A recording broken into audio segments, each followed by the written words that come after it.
My name is Michael Rosario with InspiredToEducate.net.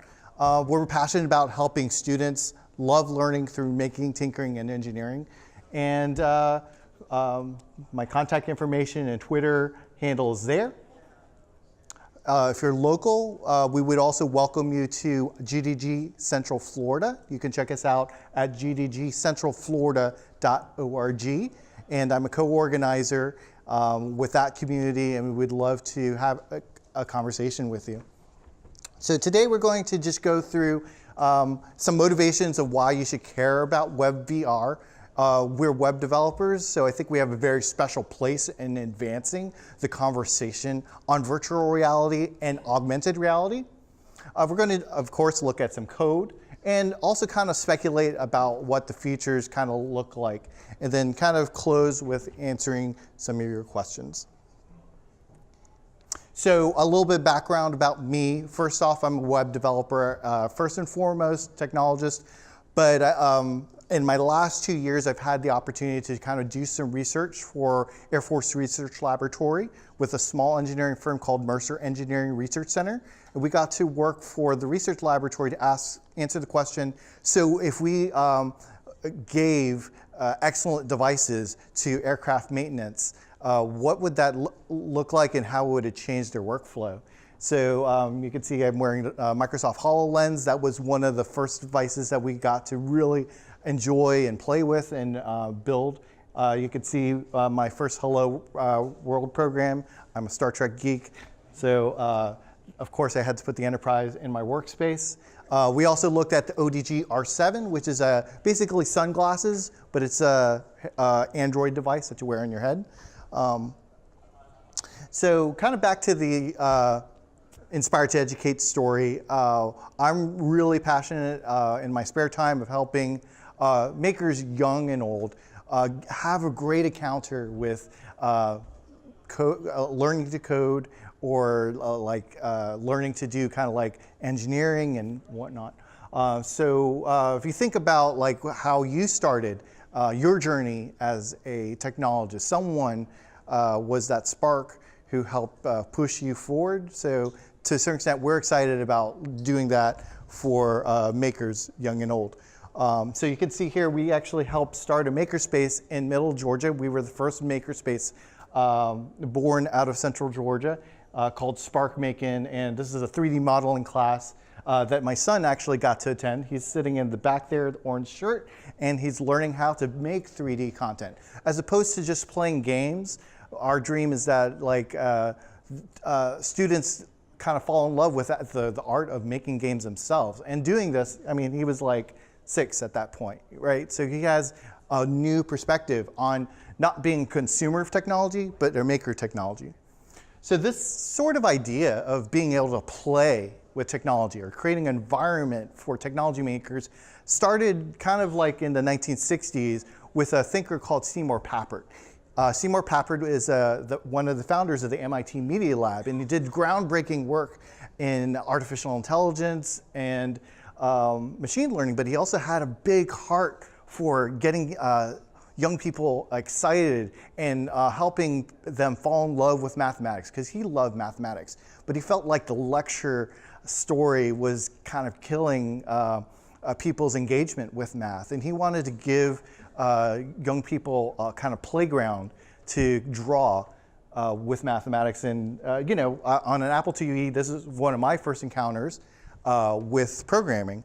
So Seymour Papert, he really cared about like creating an environment for learning and tinkering. So I started thinking about, hey, virtual reality is a really, really, really big environment. What if we empowered students to do that? So kind of in honor of him, I kind of put together this small little Python DSL called Bot Draw, where you can instantiate a bot and do things that you might do in Logo, but do it in 3D.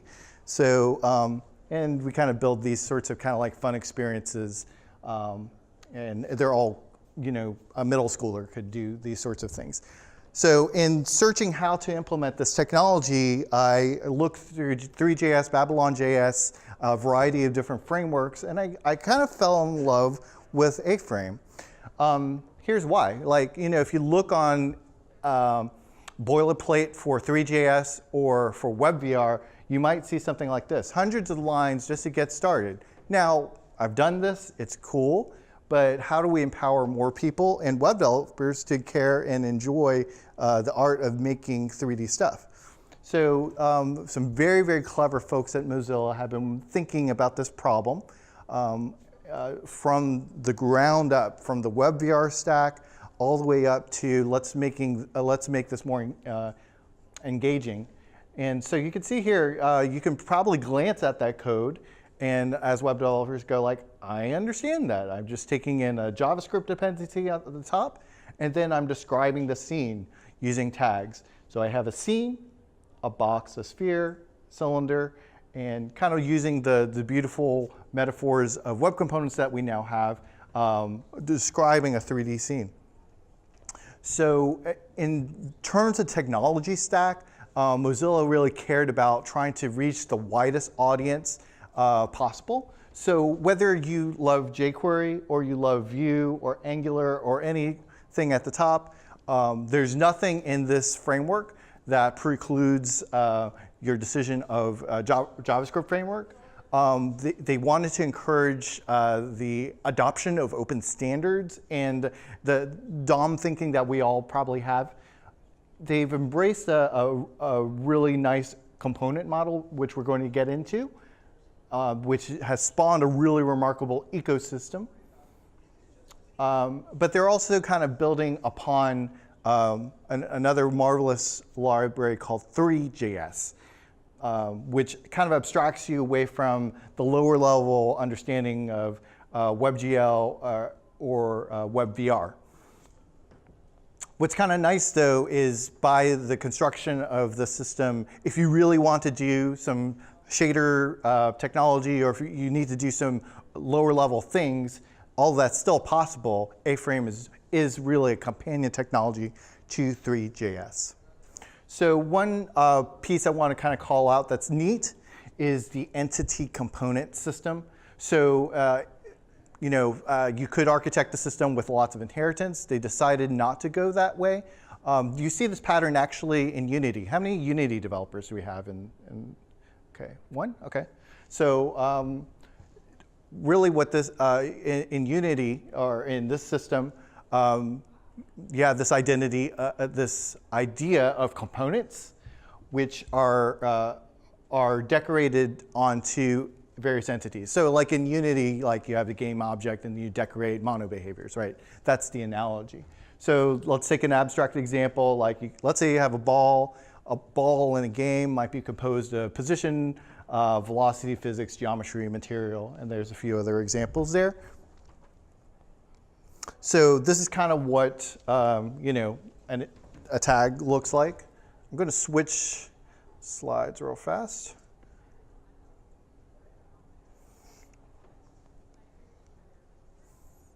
So you can start out with an entity and then add on behaviors like geometry, material, position. A-Frame does support sort of things like animation and movement. Some of my friends who have backgrounds in Flash, they said, wow, that looks really familiar. I feel like I remember doing that when I was doing Flash.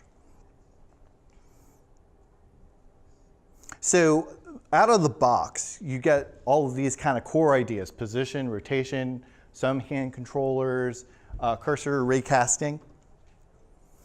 And the community has really, really embraced this. This is a very young framework. It's maybe less than 2 years old. And so they have really cool components for physics, for audio visualization, different types of 3D models. So if you kind of Google for the A-Frame registry, they have a very excellent collection of curated content for you to check out. And again, it's just this simple to be able to start with a simple idea of an entity and then decorate just a little bit of components onto there. And that's a leap hand motion controller ready to go.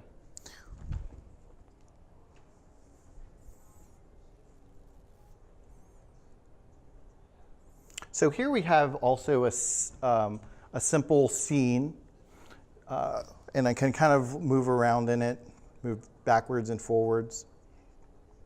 But just as web developers, as we're learning new technology, you want to view source, right? So they decided in this framework they wanted to be able to give a good inspector for this technology. So just doing Control-Alt-I, I now can look into this scene and even tinker with it.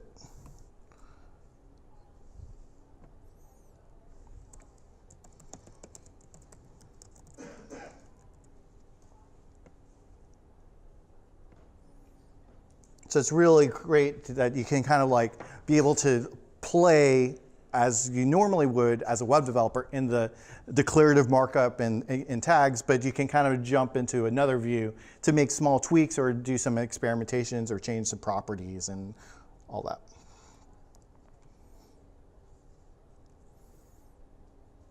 So what are people doing with this? So we've seen native technologies like the Vive be able to do art and whatnot. So Vive is a technology that A-Frame can speak to, so people are kind of like building art with it in 3D.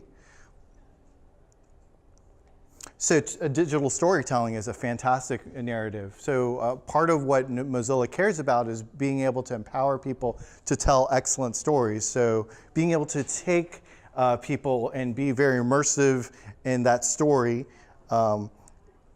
is awesome. Being able to kind of engage people in conversations on science. So this is some work of the Washington Post, taking people to Mars.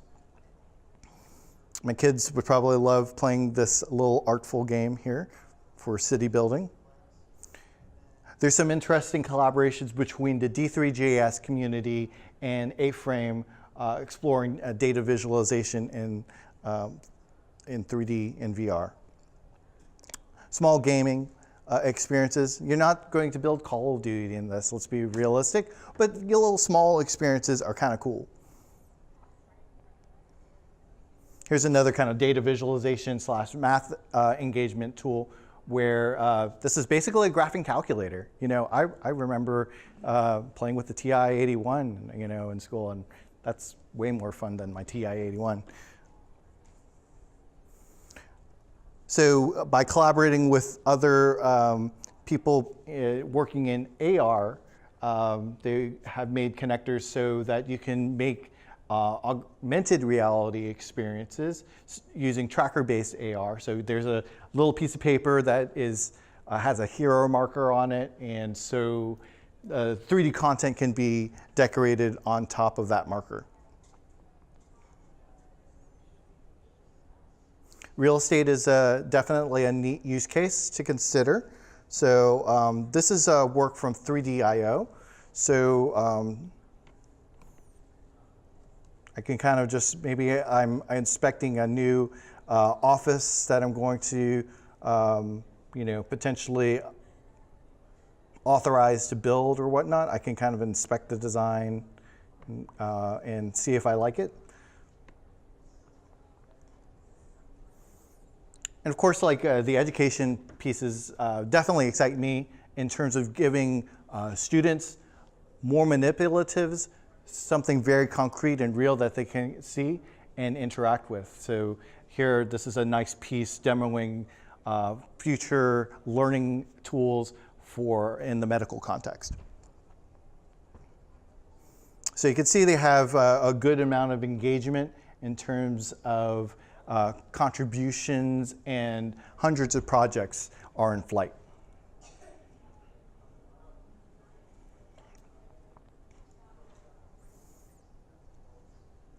So another kind of small piece that it's good to call out is how many people play with Firebase in the room?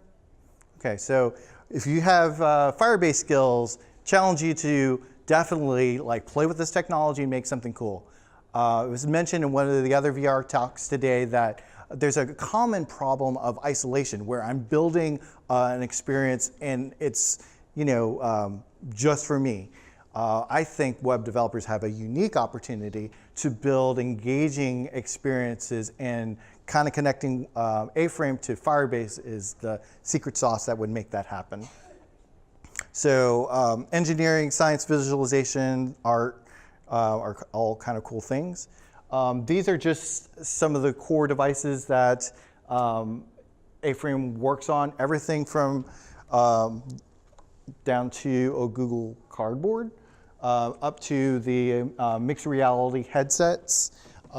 I will confess that the mixed reality headsets is still a little buggy, but I can see Microsoft quickly iterating to improve their implementations of WebVR and Edge. But that's definitely very exciting. Vive looks like works very, very well, and of course Oculus. But I would also kind of challenge you to look at the explosion of devices that are going on. At Google I/O, Google announced standalone headsets with multiple partners, similar announcements from Microsoft. So I think we're at a neat hinge moment to really launch and innovate, and A-Frame is a great way to start. So in terms of loading 3D models, it's very, very simple. What's a 3D model? So like if you're playing Pokemon Go or whatever, and you have that little character, right? So it's pretty easy to load up and what is called an OBJ file. It's composed of two pieces, maybe like the actual OBJ file and material. And under the assets tags, you can describe those objects and material. Other 3D formats supported include Collada, GLTF, and whatnot. The augmented reality example that I showed is really that simple. So it's a slight elaboration. So we have the same content that we had before, pointing to some OBJ files. We just took on another dependency for A-Frame-ARJS, a little bit of configuration, and we're configuring a few components on the scene to move that forward. Loading images is also just that simple. Links are very simple, as you can see too. I would again challenge this audience to kind of play with this technology. And if you think about Wikipedia and how it's interconnected by links, hyperlinks, right? This is bread and butter stuff that we take for granted as web developers. I think web developers have the opportunity to build the biggest augmented and virtual reality experiences, because we're all about creating these open, interconnected stories together. It's something that's very unique to our brand of web development. So if you do care about thinking in terms of DOM, a lot of the metaphors that you think of in DOM manipulation do work in terms of creating elements and searching and setting attributes. All those styles of thinking are still honored. So with that, we're going to look at just a few demos.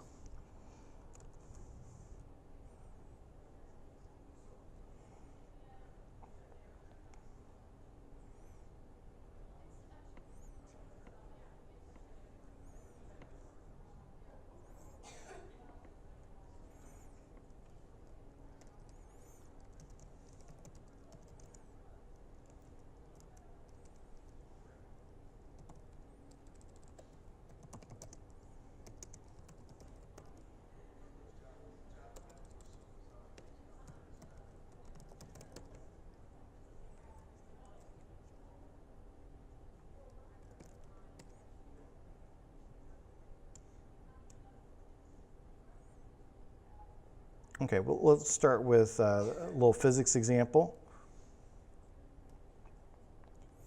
So you would expect to see 2 cubes there and a floor somewhere in the code. So let's jump into the code and see what that looks like.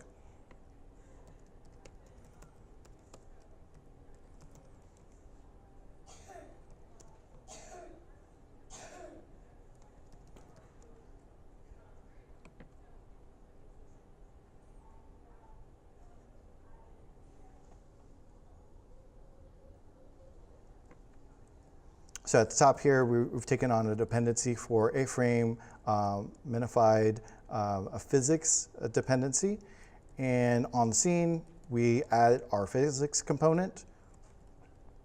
And we simply say that this is a dynamic body. Pretty simple. And if you wanted to declare that certain entities are static, you simply use the static body component.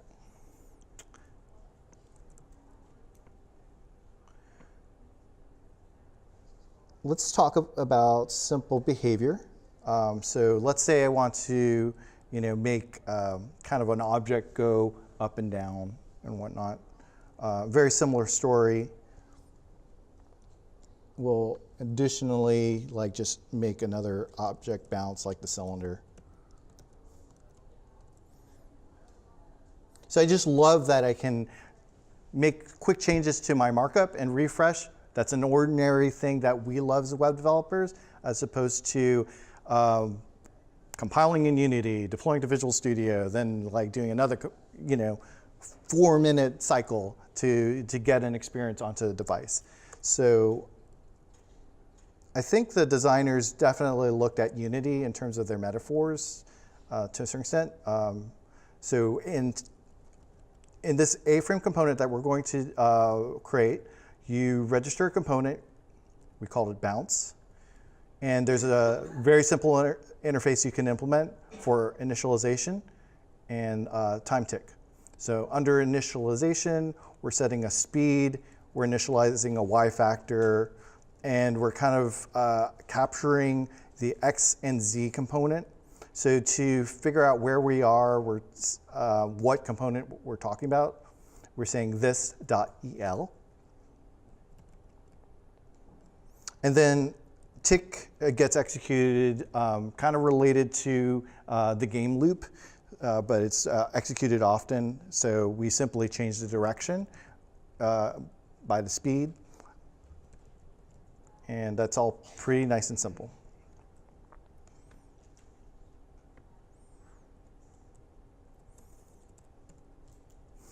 Okay, the final demo I wanted to show is kind of an homage to something my kids love to play with. How many parents play Minecraft with their kids or play Minecraft? Okay, a few. Okay, nice. So Kevin and Joe, he's one of the creators of A-frame. They actually have on aframe.io, if you wanted to follow along or play with it yourself, you can go down to the docs, and I'm basically kind of in a very quick fashion stepping through this tutorial, building a Minecraft demo.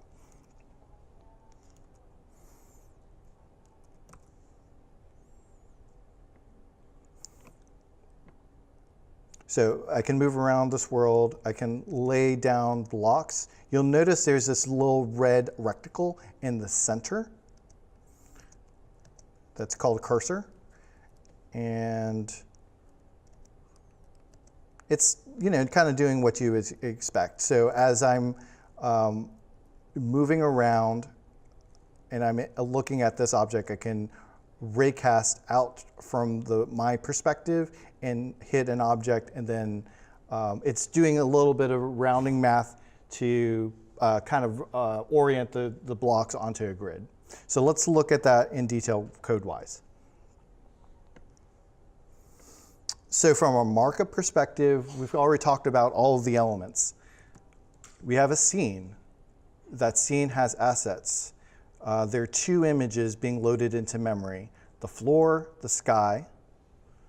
Here we have a camera having a cursor, and it's currently red. We have a cylinder for the ground.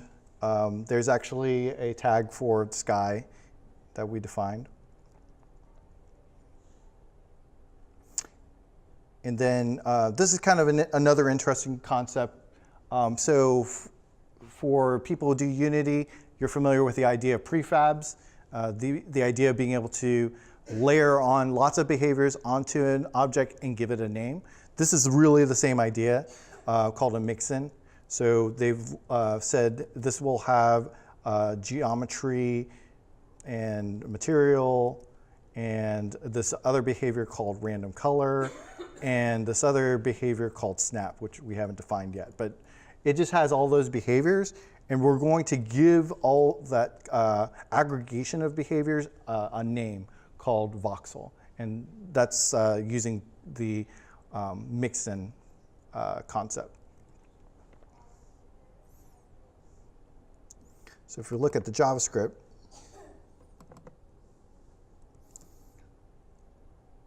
kind of at the very top, we have our component for random color.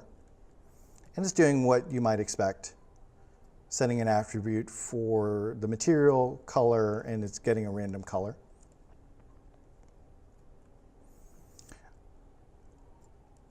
Not going to talk through this too much, but the snap component is doing the proper rounding required to orient bricks onto a grid using floor functions.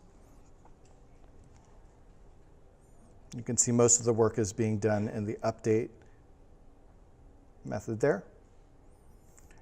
And here we're just doing on key down. When I press the space bar, I find out where my cursor is in the DOM and grab onto a reference for it, grab onto some of its data. So when I'm doing a raycast, let's say I'm raycasting and I'm about to place an object on here, I'm pretty much shooting out this like imaginary line to hit this thing, and then there's of course a 3D point associated with that. So that point in this code shows up pretty much on this line. So we've discovered in 3D space where that point is. And at that point, we can instantiate a new entity, give its position, and decorate on the mixin called voxel. And then we simply append it to the scene. So those are all the really kind of cool taste of what it's like to program in A-frame. Does that feel approachable to most everyone?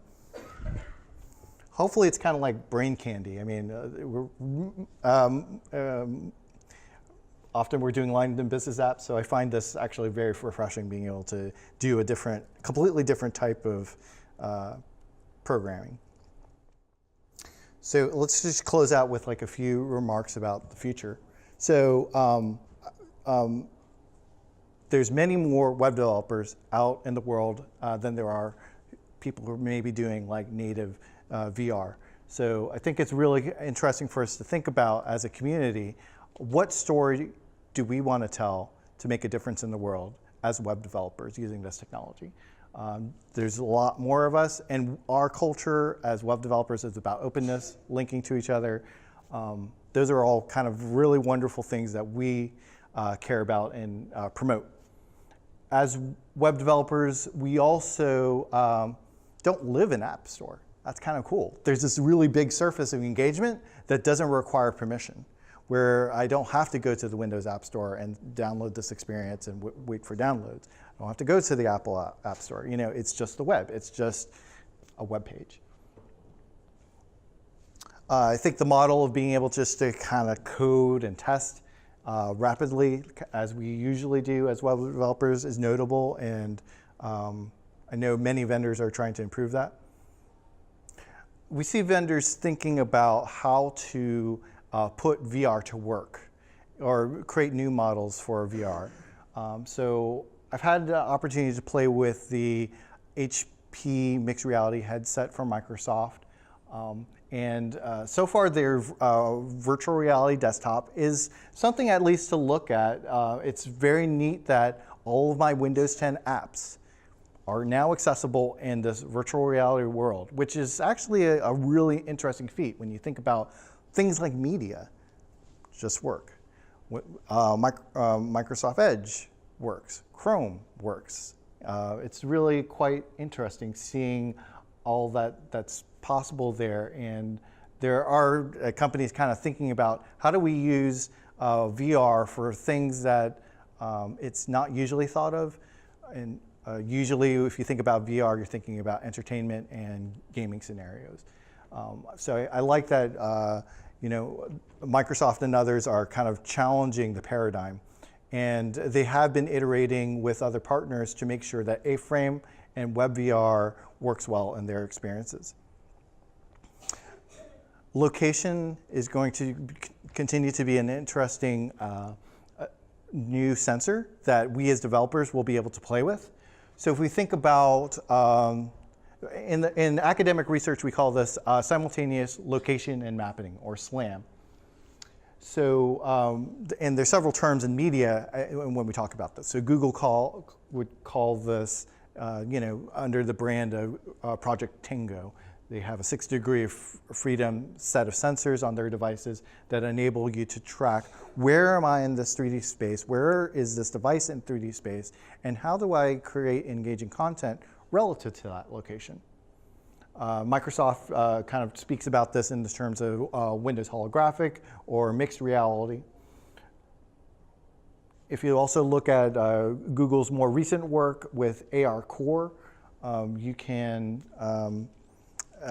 now leverage a newer SLAM technology that they've released to try to just use the web camera on your phone and give a very robust sense of where you are in space. I sense that they're using feature detection plus surface detection, which I thought was kind of a new fun thing. And so that combination is creating a SLAM implementation that's surprisingly stable. Apple has their own kind of stories around that in AR Core. So, okay, so there's lots of people thinking about this problem, trying to give you the gift of, where's my device? What are you going to do with it? Some early thinkers are combining A-Frame with experimental builds of Chrome so that you can play with AR Core in combination with A-Frame concepts.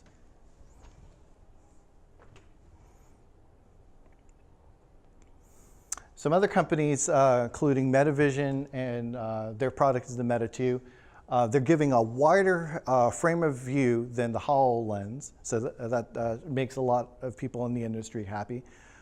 They have a neat critique of the Microsoft HoloLens in that Microsoft has created this kind of like mouse metaphor. This is how I play with 3D objects. It's the metaphor of the mouse, a 2D sort of thought, right? If we watch Iron Man or the visionary movies, like Tony Stark reaches out for the car and then pushes it, or he takes a graphic of an amusement park and just pulls it apart. There's so many things that just by our biology we're used to being able to do to physical things in terms of just being able to push it around. Wouldn't it be cool if you could interact with 3D stuff in the exact same way? So this is the MetaVision company is thinking about a lot of those programming metaphors for gestures. I think that's going to be a very interesting place for research and development in the future, and I'm certain that they're going to try to make it accessible to developers like us.